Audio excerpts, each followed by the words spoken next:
thinking and leadership style. Its structured training programs nurtured my organizational abilities and instilled in me a sense of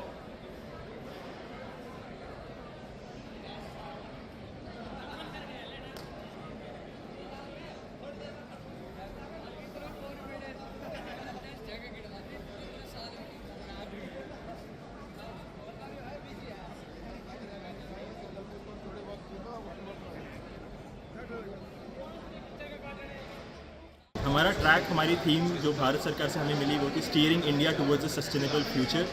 यहाँ पर हमने पहले quiz competition, फिर एस्से competition, फिर state level championship जीती और उसके बाद हम यहाँ पर प्रतिनिधित्व कर रहे हैं। हमारा जो टॉपिक था वो ये था कि एक कूड़े जो हम उसे सस्टेनेबली कैसे यूज़ करें, हम कैसे कंज्यूमर बिहेवियर को ही ऑल्टर करें। तो हमने एक ऐसा मॉडल प्रेजेंट किया जिससे कि एक 10 रुपये की बोतल को आप 20 रुपये में खरीदिए और बाद में वही 20 रुपये की बोतल आप किसी दूसरे दुकानदार को वापस कर दीजिए। तो अभी जो कूड़े के सेग्रीगेशन की प्रॉब्लम है वो सॉल्व हो जाएगी, प्लास्टिक के सेग्रीगेशन की प्रॉब्लम सॉल्व हो जाएगी और वेस्ट जो है वो डायरेक्टली रिसाइकल हो जाएगा। अभी अगर सेग्रीगेशन हो जाए तो हमारी ओखला की लैंडफिल एक दिन में ख़त्म हो सकती है।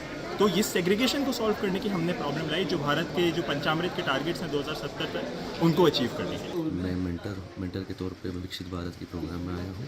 यहाँ पे हम सारे बच्चों की प्रेजेंटेशन सुने, आज बहुत ही बढ़िया थी। ये बच्चे अलग अलग स्टेट से आए हुए हैं। यहाँ पे लगभग 30 लाख लोगों से मैं सेलेक्ट होकर लगभग लास्ट में आए हुए हैं 100 लोग। उनके सारे प्रेजेंटेशन हमने सुने और बहुत सारी इसी आइडिया से आई है, हमें लगती है बहुत इंडिया के लिए मदद करेगी। और हमारे मेंटरशिप से वजह से उन बच्चों का प्रेजेंटेशन और बेहतर बना के परसों की जो दिन है उस दिन मोदी जी के सामने ये सारे जो आइडियाज़ है उसके रखी जाएगी और हो सके ये सारे बच्चों के बहुत अवसर का मौसम है कि ये इतनी अच्छा मौका मिल रहा है लोगों की प्रधानमंत्री के सामने इनका जो विषय है वो रखे जाएगी। तो बहुत बहुत धन्यवाद मिनिस्ट्री ऑफ यूथ अफेयर्स जो इस कार्यक्रम को कर रही है, इतनी बड़ी स्केल पे जो कर रही है ताकि दुनिया को दिखा सके जी युवा की जो शक्ति है भारत में कि हम किसी से कम नहीं है। और ये बहुत ये बोल सकते हैं कि बस शुरुआत है कि सारे यूथ को एक जगह इकट्ठा किए और ये यूथ को इतना प्रोत्साहित किए जाके हर उनके स्टेट में जाके इस चीज़ को आगे बढ़ाए। धन्यवाद। I think Viksit Bharat is not just a concept of 100% development in one aspect. I think it covers all 5 and 6 aspects of pestle. To be very honest, we have to look at all sectoral categories which include political, economic, then legal, technological, socio-cultural, environmental and whatnot. And to begin with, manufacturing, the theme itself involving in Viksit Bharat, I think there are 2 major areas to focus on. First is credit access, which is the real innovators, the MSMEs or the rural area people are not getting enough credit, which is the first thing that we need to work on. And secondly, I think policy reforms in terms of IPR or intellectual property rights, which will further help us forge into the field of manufacturing. And it's a great opportunity to be at Bharat Mandapam and represent our ideas among the youth and to encourage our Prime Minister. So the main problem lies behind that no parents and no even the youth isn't getting to this field of agriculture. So agriculture has the potential to fulfill the hunger of the employment of the country. So we have to take a step in the agriculture field so that our country can grow. एक विकसित भारत वही होगा जहाँ पे एक युवा power रखता है कि वो एक नया बिजनेस खड़ा कर सके। हमारा जो भारत है ना वो टर्शियरी सेक्टर में ज़्यादा सपोर्ट करता है ताकि नौकरी करना ना कि नौकरी बनाना। तो हमारे जो नरेंद्र मोदी पीएम है वो चाहते हैं कि युवा जो है वो नौकरी बनाने वाला बने, क्योंकि उससे जीडीपी बढ़ती है और ना कि सिर्फ जीडीपी बढ़ती है, उससे एक सोशली एंड इकोनॉमिक दोनों प्रोग्रेस होते हैं। And it's very important for us. और ये प्लेटफॉर्म हमें वो अपॉर्चुनिटी देता है, माननीय प्रधानमंत्री से मिलने का मौका देंगे और बड़े बड़े मिनिस्टर्स से मिलकर हम उनकी राय और वो हमारी राय समझ सकते हैं। तो मैं भारतीय सरकार का बहुत बहुत शुक्रिया अदा करना चाहूँगी कि उन्होंने हम युवाओं को ये प्रोत्साहन दिया कि हम एक स्टार्टअप खड़ा करें और विकसित भारत की ओर बढ़ें। मैं दिल्ली से आया हूँ और हमारी थीम थी making India the global manufacturing power house. They say that democracy is of the people, by the people, and for the people. And what better opportunity we could get rather than just representing the country and the ideas on this very great stage.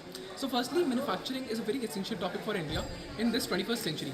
And having the motive till 2047, I think it is the appropriate time to pitch on this resource. Now, what's the appropriate here? We have the resources, we have the workforce, but what we need to do is to align them at the right time, right opportunity, and the right bureaucracy.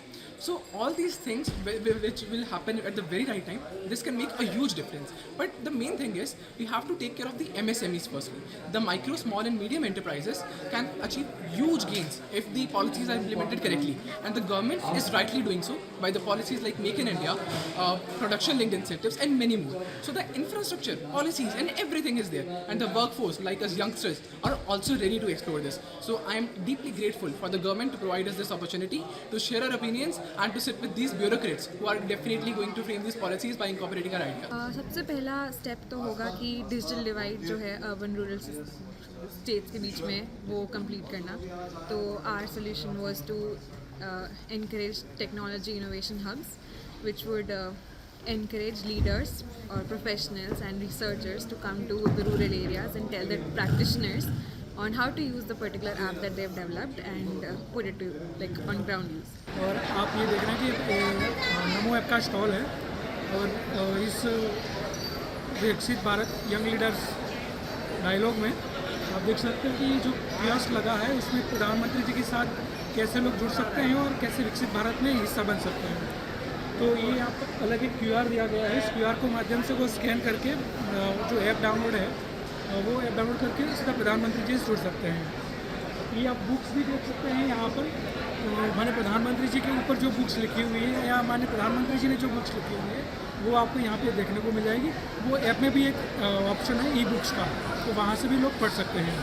दूसरा नमो AI का एक अवतार अभी देख रहे होंगे जिसमें लोग क्वेश्चन करेंगे और माननीय प्रधानमंत्री जी नमो AI के रूप में वहाँ पर जवाब देते हुए दिखाई देंगे आपको. दूसरा एक सेल्फी पॉइंट भी है. माननीय प्रधानमंत्री जी के साथ एक सेल्फी भी वर्चुअली आप ले सकते हैं. तो ऐसे अलग प्रकार से लोगों को यहाँ पे जोड़ने का काम हो रहा है प्रधानमंत्री जी के साथ. VIP और EIP का भी आप देख सकते हैं कि विकसित भारत के लिए कैसे एवरी पर्सन जो है इम्पोर्टेंट है. तो अलग अलग QR है. जैसे आप एयरपोर्ट पे जाते हैं तो वहाँ बहुत लाइनें लंबी होती है. तो वहाँ जैसे DG यात्रा है तो DG यात्रा से माध्यम से आप एकदम से उसमें एंटर कर सकते हैं. तो ऐसे ही बहुत सारी चीज़ें, बहुत सारे QR जो है यहाँ पे लगे हुए जो पब्लिकली काम आ सके, उनका काम जो है आसान हो सके.